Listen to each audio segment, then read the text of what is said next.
Good morning everyone, Zain with you, and today we'll show you how to find missing folder in Outlook. Okay, the first option that you can actually try is to simply go and minimize your Outlook. Then you want to press on your keyboard Windows plus R.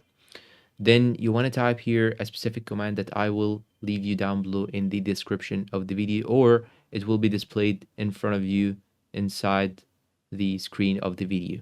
So simply you want to type Outlook.exe space /resetfolders, then click on OK. And after that, you should go and open the Outlook and see here on the left side that you have all the photos restored. But if you still have the problem, there is another solution. Now, the second option is to go and open the Outlook and go to the email that you want to show the hidden files or the missing files or the missing folders.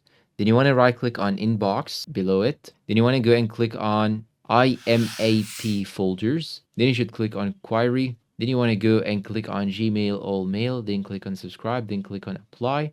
And after that, click on OK. And you should see the Outbooks option right here and all your missing folders displayed right here in this menu. And that's all for today's video. If you found it helpful, please support us with like, subscribe, comment, share. Thank you for watching and goodbye.